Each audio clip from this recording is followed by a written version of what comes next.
Hey guys, welcome back to the channel. Well, it's finally over. Se queda. Xavi will stay as Barca manager until next season. He will fulfill his contract with the club. Look, man, I'm just glad this whole saga back and forth is finally over, man. I'm just glad it's over. I said this in my video a couple days back when I was talking about, like, when it was only speculated, that Xavi was going to come back. It wasn't yet official. I said that I thought this whole back and forth was embarrassing. And today, for me, was the icing on the cake. I'm obviously going to give you guys my thoughts on Xavi staying and what I think that means for Barca next season. That's going to be the bulk of this video. But just allow me to get this off my chest. Today for Barcelona was embarrassing, bro. I was scrolling through Twitter today and all these aggregator pages were posting about how, like, they ordered sushi and all these little minute irrelevant details from that meeting that's supposed to be confidential. I mean, that meeting's supposed to be between Joan Laporta, Deco, Xavi, and whoever else is authorized to be there. And the fact that we're getting all these little details from the meeting, like they ordered sushi, bro. Honestly, there was a real report that came out that they ordered sushi. Like, what did they get for dessert? Fried Oreos? Cheesecake? Did Xavi blow his nose? Did Joan Laporta fart? How long did Deco take to go use the bathroom? Did he take a piss or did he take a shit? Like, what are we doing here, bro? It's so embarrassing. I'm not even blaming the reporters for this. I'm blaming the people inside Barcelona who are leaking this information. As a guy who loves this team with his whole heart, who a big part of my identity as a human being is supporting this team, who has devoted his life to following this team, I just can't believe it, bro. It's embarrassing. It's so fucking embarrassing. And it makes me, for the first time ever in my life, I think, ashamed to be a Barca fan. And I've never said that before. But what happened today was just so stupid. Why is all this getting leaked? Why can't we just have a normal day? This whole soap opera back and forth, like, it's not a reality show, man. It's a football club. It's so embarrassing, man. It's really so embarrassing. They reported that apparently they went after the meeting, they went to Joan Laporta's house to celebrate. Like, fair play, obviously go celebrate, but why does it have to be reported? Why can't we just do things in silence? I wasn't happy with that at all. It really made me uncomfortable today. That whole thing made me uncomfortable. And this whole saga from start to finish was stupid, man. Xavi's adamant he's leaving in January, and then he was adamant throughout the whole time. And then 2 days ago, he was so adamant he was going to leave. He was not going to come back no matter what. And then 2 days go by, and suddenly he's staying. And then earlier in the day, it was like, oh no, Xavi's leaving. They're looking for an outsider, not Rafa Marquez. And then all of a sudden, Xavi's coming back. I mean, it was just so confusing, bro. It was like a maze. But again, I'm just glad it's over. And now let's talk about Xavi actually staying until next season. Look, man, it is no secret. If you've watched any of my content, whether it's here on YouTube or on TikTok for a long time, you know how I feel about Xavi. And if you're a new Meet Snowball viewer and you don't want to scroll through my 10 videos where I already talk about Xavi and you just want to listen to this one, let me tell you this right now, I'm not the biggest fan.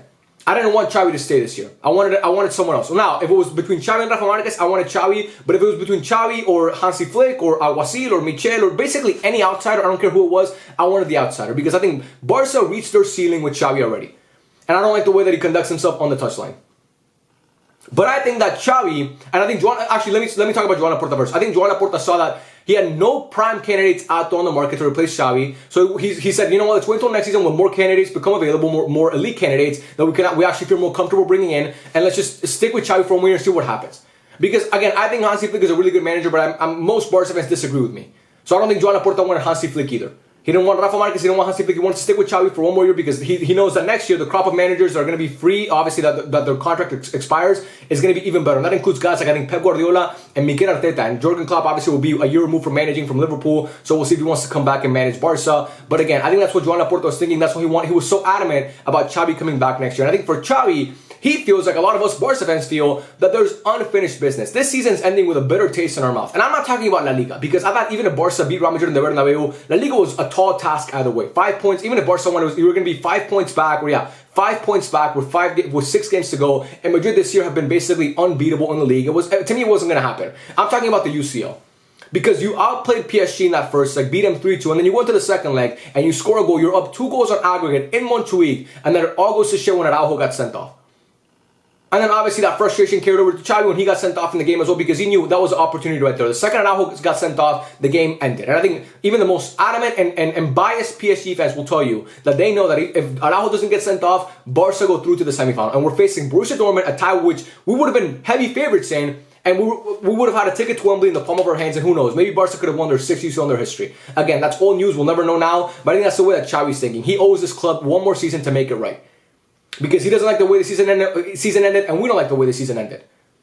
So I think that's the way that Xavi was thinking about it. And look, when it comes to the negotiation, I think that Xavi's coming back because he got certain guarantees from the club. Because Xavi, like I said, 2 days ago was adamant he was leaving, and then today, all of a sudden he's coming back. Obviously, it's a negotiation. Xavi's not going to get whatever he wants. You're never going to get that in a negotiation. It's going to be a back and forth. You're going to have to compromise.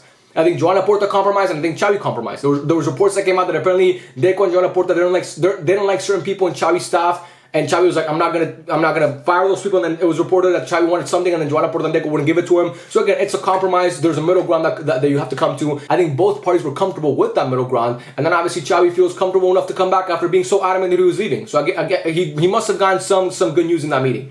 Maybe he's getting a pivot. Maybe he's getting a winger. Maybe he's getting a fullback. Maybe he's getting all three. Who knows? Maybe he's gonna stop getting bashed by members of Barcelona, by members of the club, and by the media. Like obviously Xavi, that was one of his conditions that we talked about 2 days back, that he doesn't want to get backstabbed by members of the club. He doesn't want M4 to leak to the media, which obviously we saw today. That's impossible in Barcelona, but still. And I think that's just. I'm happy for Xavi that he got what he wanted, because I don't think Xavi was going to come back. I don't think this was a ploy by Xavi by any means. I don't think Xavi was trying to manipulate Barcelona or show Barcelona this whole time. I think Xavi was actually going to leave. But again, I think he has a bitter taste in his mouth with the way that the season ended. I think Joan Laporta can be a very convincing person, and he obviously, him and Xavi have a relationship, and they talked about it, and Xavi was like, you know what, I'm not going to leave the club, because I think Xavi loves Barca enough to where he thinks that if he leaves this summer, he's going to leave the club stranded, like scouring for a new manager that's not going to be a top manager. So he said, you know what, I might as well come back for one more year. My contract expires next year anyway, I might as well just fulfill the contract. And you know what, good for him. Look, me personally, like I said, I'm not very happy that Xavi's coming back, because I think, like I said, Barca reached their ceiling with Xavi. But still, it's going to be exciting to see what Barca do next season, especially if Xavi gets the signings that he wants. And that leads me to my next point. There should be a leash on Xavi going into next season. If Xavi gets the pivot that he wants, whether that's Subimendi or Joshua Kimmich or Onana or whatever pivot he wants, and he gets a winger, whether that's Nico Williams or Kvaratskhelia or Rafael Leao, and he gets a fullback, whether that's Grimaldo, which is probably not going to happen, whatever fullback, because it was reported that Xavi wants to leave fullback as well. If he gets whatever he's asking for, if he gets those three positions of need, and you continue to strengthen the squad, and we see next season that the squad, like the team's still not playing great, Xavi should be on a short leash. There should be no situation where, like, you know how this season we went 3 months without winning a game by over 1 goal, not a single convincing win. If that happens next year, Xavi should be sacked in December, in the middle of the season. Because again, we saw that this team has some highs and it has some lows, and those lows are really, really bad. And the majority of this year was lows. It was a really bad season for Barca. It's still not over, but it's basically over. And we'll see where we finish in the table in the league. I think we're going to finish second, obviously, but we still have to play Girona away from home. But again, that was then, this is now. Now we're going into next season. That's the only thing we have to look forward to. And I think, again, like I said, Xavi should be on a short leash. And I think he needs to be better on the sideline, on the touchline, not be so annoying and not act like a brat.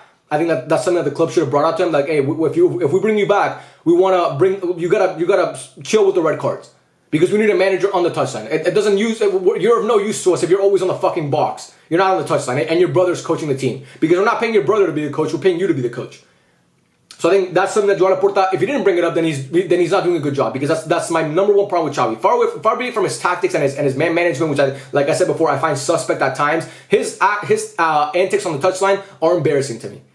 And again, I hope that next season he becomes a little bit more proactive, and I hope he plays Victor Roque. And I hope that for the sake of this club, I hope Lewandowski doesn't come back next year, because I think he's washed as a player. He had a good spell this year, but again, in the biggest moments of the season, he crumbled. He crumbled like Cancelo did. It's the same thing, two sides of the same coin. I just don't want Lewandowski back, and if he does come back, I just know that Xavi's going to be insistent on playing him. So I hope that for Xavi's sake, they just get rid of Lewandowski, and he can just play a young guy like Roque or Marguillo, or they can get a striker in the transfer window. Who knows? But I don't want to see Lewandowski, and I want to see Xavi be a little bit more proactive with the substitutions, a little bit more, I don't know, just...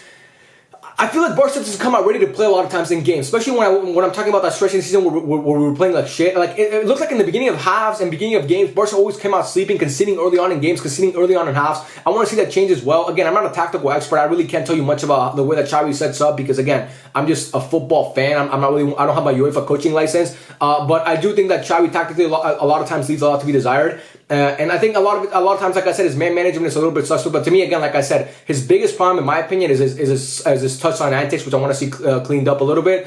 But yeah, man, I really don't have much to say. I obviously talked about this in the video I made 2 days back about Xavi possibly staying. I gave you guys my thoughts on that. I think Barca bringing back Xavi is accepting mediocrity. I don't think Barca are gonna, I hope I'm wrong, but I don't think Barca are gonna contend for any big trophy. They're not gonna win, any big trophies next year. Maybe we'll contend for La Liga, but Real Madrid's getting Kylian Mbappe, and they're getting Alphonso Davies, and they're gonna keep getting better. How do we compete with that juggernaut?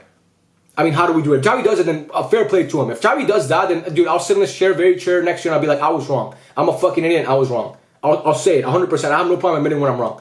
but I don't think it's going to happen. And then the UCL next year, bro, I mean, all these teams are going to keep getting better. And again, Barca might keep getting better as well, but when it comes to the money, they have way more money than us. And again, I just hope Xavi gets the backing that he needs, because next year, I don't want any excuses. If Barca plays bad next year, I don't want anybody sitting here telling me, oh, Xavi didn't get this, Xavi didn't get that. If he gets the backing that he needs, that I'm sure was promised to him in that meeting, because that's the only reason why he's coming back, then I don't want to hear any of that shit.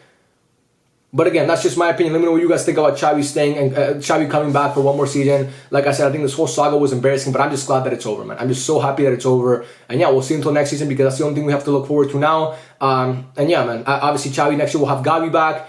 He'll have Balde back. Hopefully, like I said, he gets the signings that he wants. And then yeah, we'll go into next season. We're hopeful once again, and then hopefully our hopes don't get broken like this year.